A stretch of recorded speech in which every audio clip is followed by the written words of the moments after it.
moving on with the chest and back assembly, we've glued down the back collar to the pencil line, and we've left a little bit of wiggle room, a little bit of playroom right here. And we're actually going to vary this time from how I standardly build these. This should be a new standard, but this isn't the variation. So it's time to get the chest involved with all this. And you're going to notice that we have the old molded in collar. You're going to want to trim that back a little bit because at this point it's too high and it interferes with the added collar. So all I did was cut off a little section, just enough so it'll slide up under there, and we'll repeat it to the other side.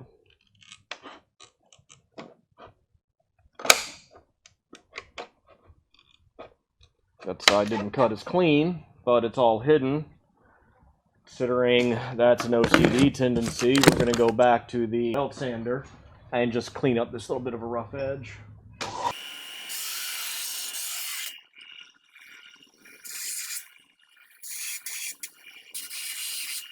So what I did was cleaned up the jaggedness and rounded off these corners. The rounding of the corners is really important. It'll help you slide this underneath and get a good mounting point. Now let's get the belt sander again. Clean up the burrs, knock them off. And we're going to start doing some test fitting of the chest and back and into the collar. You might need some clamps.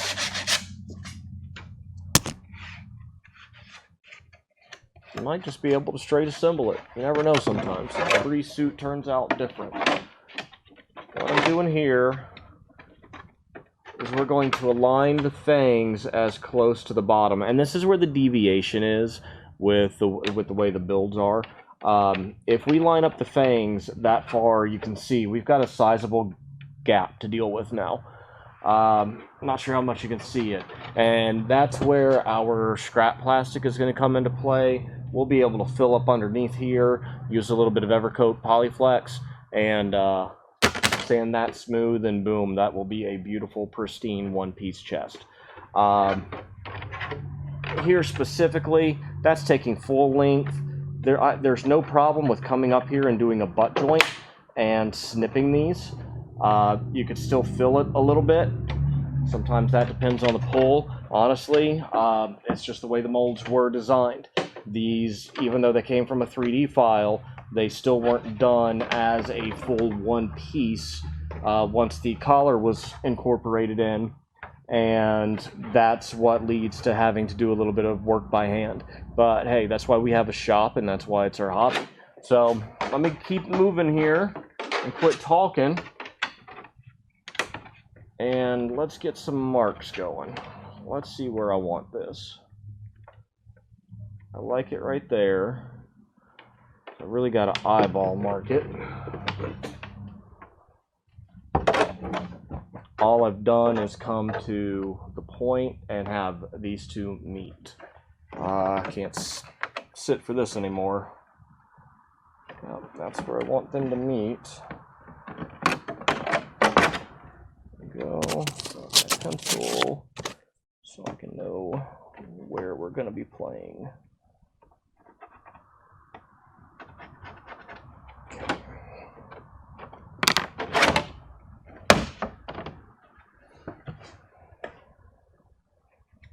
I did not do prep, so sand your surfaces. We know this, we're going to be gluing this entire collar area. I want to go ahead and glue, or go ahead and sand everything for gluing. See, most of the time I'm doing this, I'm on autopilot. I'm just not thinking about it because I've done it so much. Not just this suit in particular, but every set of armor. Everything's just about the same. In principle, in practice, once you're done, I'm still happy with that. I'm just going to have to get the glue in. This is where a third hand would be nice, but I think we will be just fine. Just don't use too much glue. There will be opportunities to add more in after we get the initial seating.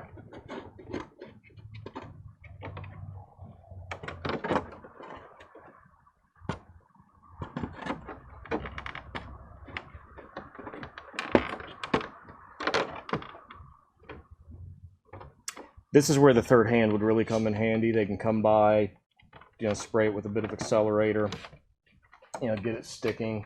I'm gonna try to do it all one-handed here. It is possible. It's just not the most fun thing to do. There we go. Just a little tack right there to get it going. So I can get some pressure in. There. Now I got some pressure from the underside, which is very important. Get those two pieces to join together, and just keep running it straight down.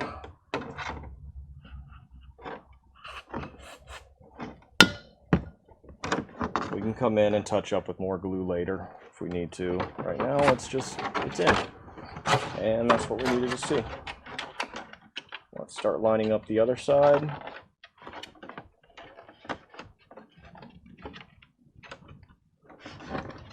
Sure it's even in the front. Sure you're happy with it. Make some pencil marks so you know where you're working to, and repeat the process here. Man, it's a little tough on my thumbs right now.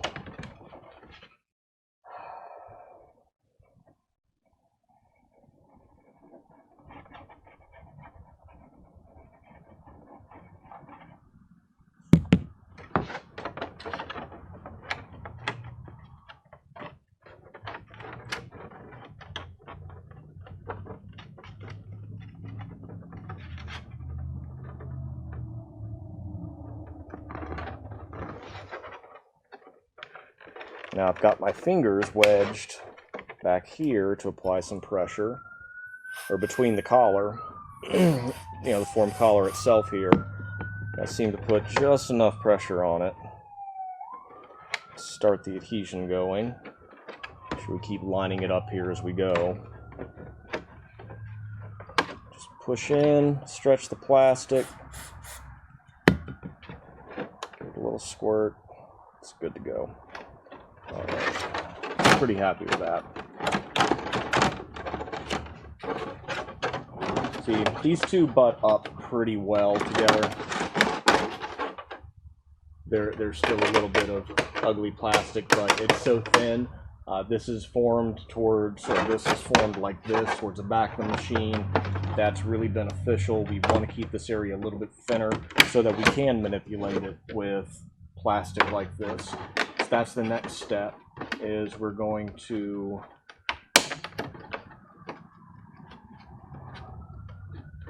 make a joining bridge right here and glue these together. Real simple.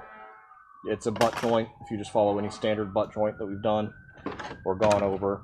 Also, it's a reinforcement point. We'll be putting some there. We'll trim this down, and I'll fill this gap from this side, and we'll have a nice set of armor going. That's actually kind of it right now. When you do this, I said before, I have no problem dropping my armor, throwing my armor across the floor. We'll go to the overhead camera here. This is still freshly glued together. Still come in here and glue this. I'm gonna leave it flexible for right now because honestly we don't need to glue it. But oh no, I've got no problem doing that to armor. There she is. So good to go.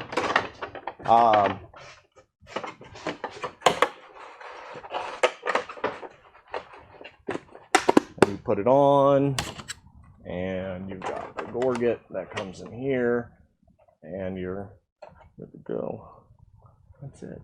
That's chest back collar armor, how all of this works. You know, we'll have little side wings to put in, not these.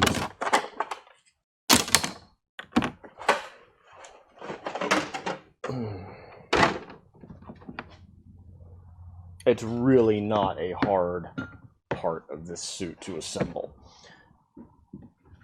It's just one that can be a little finicky at times. Alright, I'll break this video here, and we'll just try to pick up from the next one.